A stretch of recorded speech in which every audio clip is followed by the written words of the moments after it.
Hey everyone, welcome back to another video. My name's Lefebvre, and today we're going to be painting simple yet fun autumn veggies. So let's jump in and get started.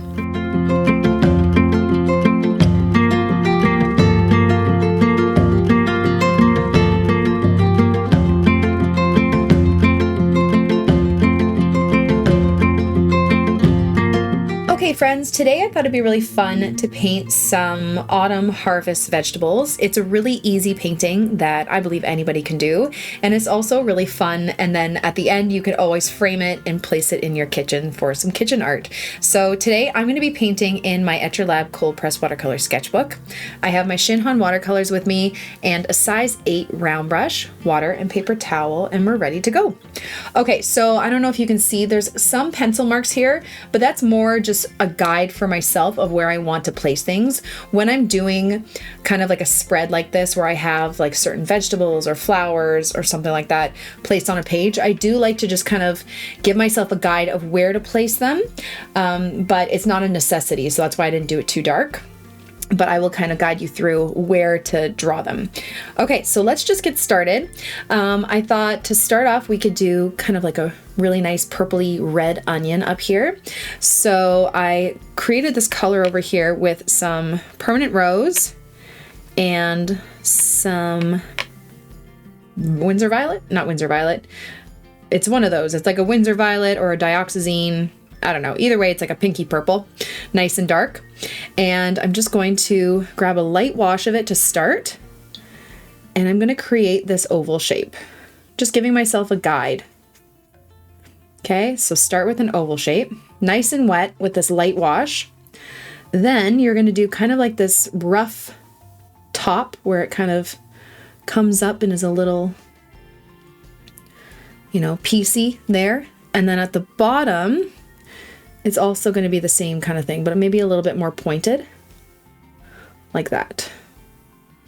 Okay, so you're just guiding that oval into these kind of little piecey bits. Now, we did a light wash because we want to create a darker side, like a shadow.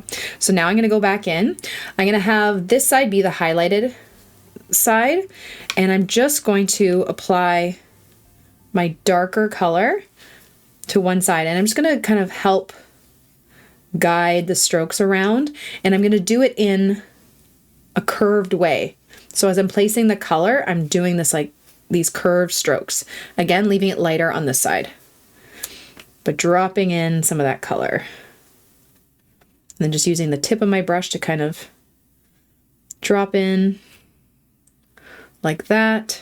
I did leave a little bit of lighter space there, just so we have a bit more highlights. But you can really darken it up on this side.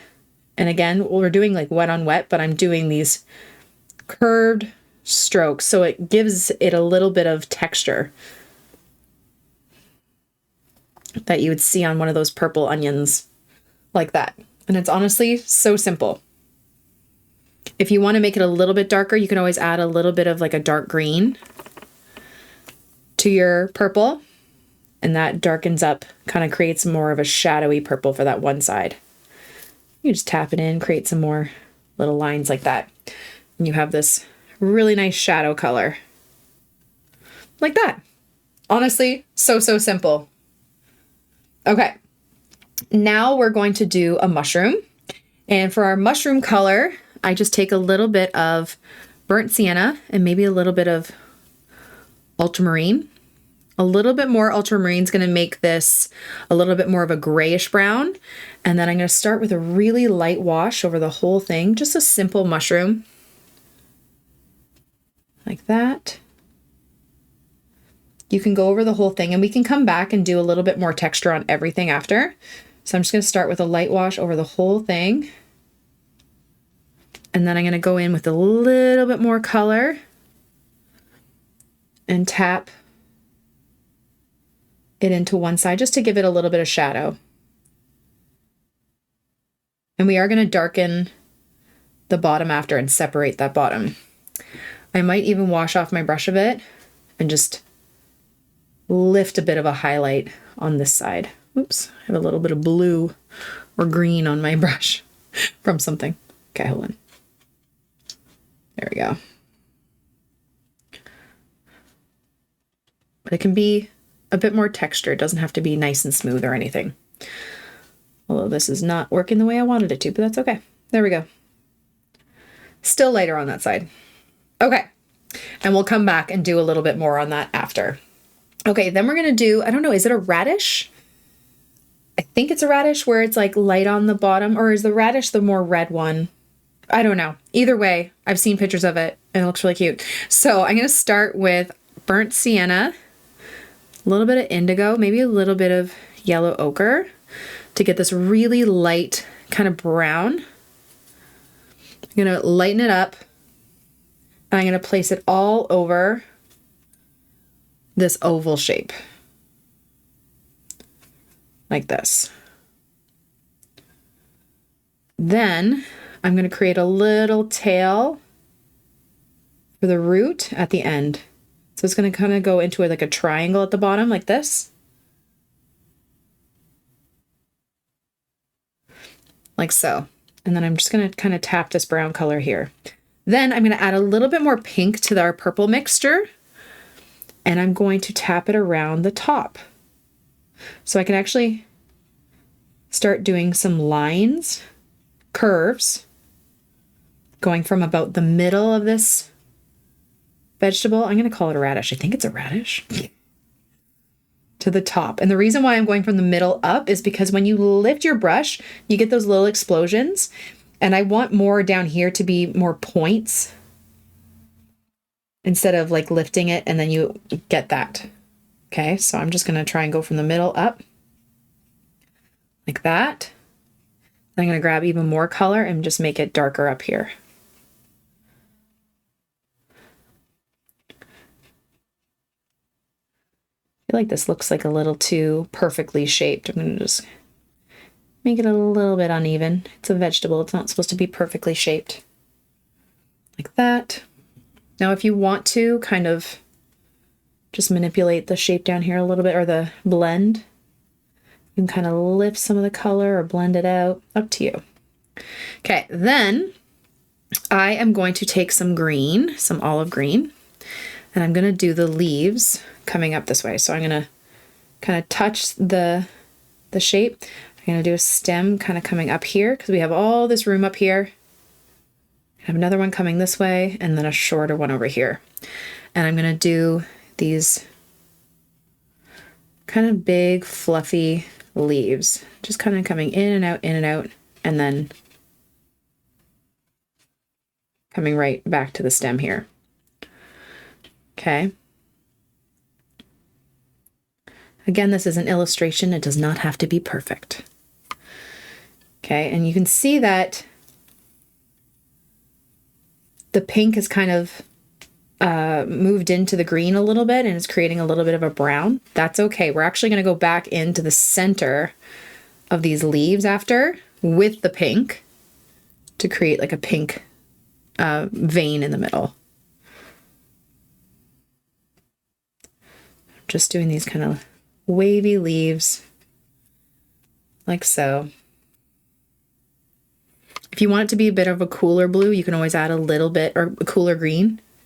You can always add a little bit of a blue to your green. I was using olive green because that's the color I have in my palette that I really love.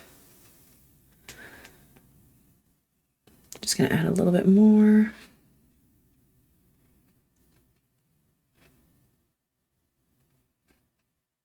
A little bit more darkness maybe around the edges. But it does not have to be perfect by any means. And I'm actually going to wet these leaves up again because I'm just adding some water to get them all nice and wet. Because then I am going to grab my pink purpley color and I'm going to go up the middle like so to give it a nice little vein.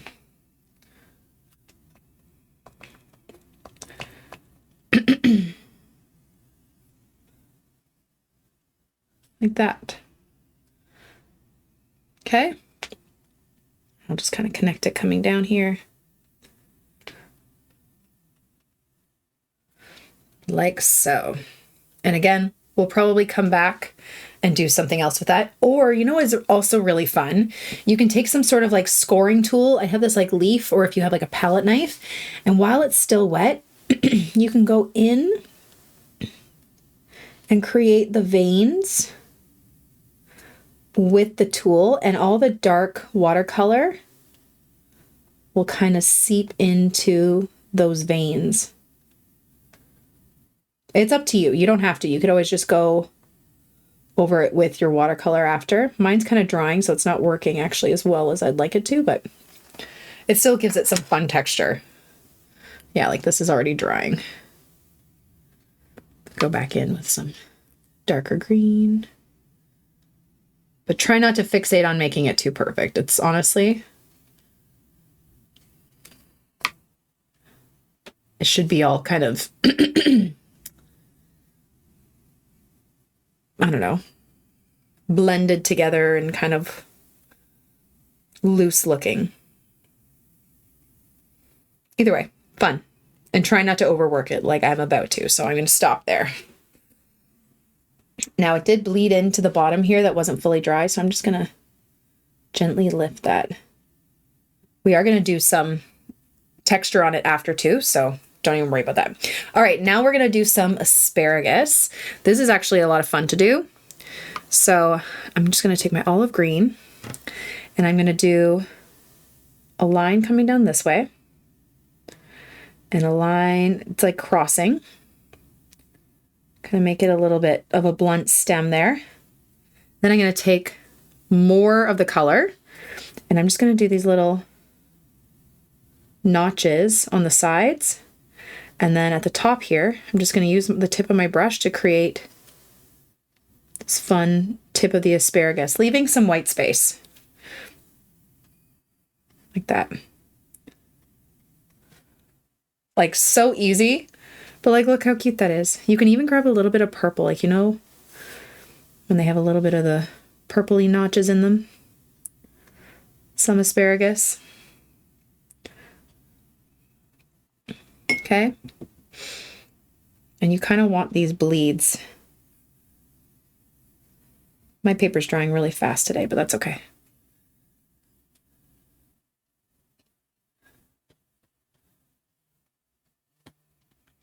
Like that. Okay, and we'll separate those two spears after. Okay, and then last but not least, we are going to do a fun carrot. So I'm going to grab some yellow. I had a little bit of red here, so it's kind of like a light yellowy orange. Lots of water, and I'm just going to do this kind of jagged carrot shape. You can make it yellow, you can make it orange, you can even do like purple carrots. Those are fun too. Even just doing carrots is a lot of fun. And I did this kind of like little tail at the end. Then I'm going to grab a little bit of red, mix it with my yellow, and I'm going to place it on the one side. Maybe do a couple little lines while it's still wet. I'm going to grab a little bit of burnt sienna and then add that in there too on the right side into the tail. Like that. So fun. I actually kind of wish I left a little bit of white space here. I'm going to see if I can lift some of this yellow. Yeah, there we go. Just for a little bit of a highlight. So just washed and dried off my brush and just applied pressure and lifted a bit. You can even lift little lines like this. There we go. Then you're going to grab your green and you're going to do little stems like this, very, very light with the tip of your brush. And then I'm just kind of flicking. So if you ever want to do really fine strokes, I tend to put my brush vertical, so not on its side, but just so the tip touches. And then I just kind of like skim it to get these really fine, delicate lines. And I'm just doing these fluffy edges of little jagged lines. I love it. Honestly, I don't even think you would need to do any other detail on this. If you don't want to, if you want it just really loose like this, you totally can just leave it. Another fun thing would be like adding colored pencils for some shading. That would be fun. Like there's so many ways you could go with this, but leaving it like this would be a great option too. I think it looks perfect just like this. But if you do want to go back in while it's dry, grab a little bit more of this color. Maybe just add like some texture. So I'm just gonna, I kind of broke up the bristles on my brush, and I'm just using the broken up bristles to get a little bit of texture, like a little bit of dry brush. But I'm making sure to curve my strokes so it goes with the curve of the onion. But I wouldn't honestly do too much else after that. Our mushroom, all I would do for this probably is just darken the stem, a little bit more blue, the stem underneath, and then the side here. And then wash and dry off my brush and blend it out like that. And then if you wanted to do a little bit of texture, you could do some dots or whatever, but I wouldn't do too much else to that. But see how it kind of pops out when you add that shadow on the stem? Okay. Then our little radishy friend here, if you wanted to separate the leaves, you could. So maybe draw around the leaf, making one leaf darker. So I would just darken up this leaf.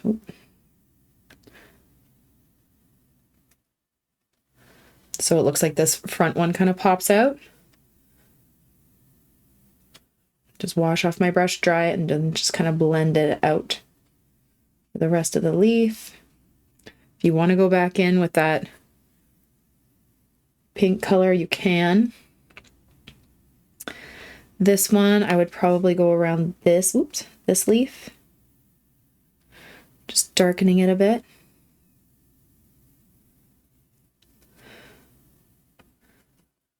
Maybe a little bit of dark green. So apply the dark color there, wash and dry off my brush, and just kind of blend it out. So I'm just kind of re-wetting this leaf. I want a little bit more darkness there.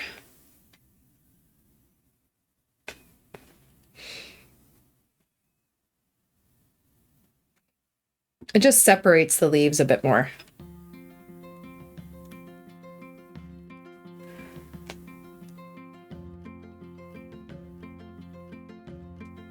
And then grab a little bit more of that purpley color, just so we don't lose it completely. You can always add a little bit more to the veins if you want.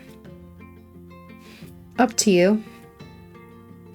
And then I think what I'm going to do with this one is I'm just going to add, I'm just breaking up the bristles in my brush, and I'm just going to kind of add some texture going side to side like this.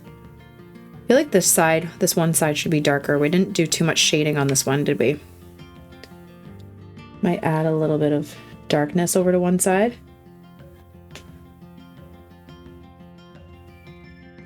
Then I'm going to wash and dry off my brush, kind of break up the bristles and just skim that shadow over like that.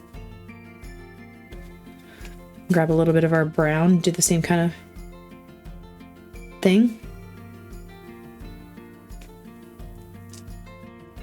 Like so.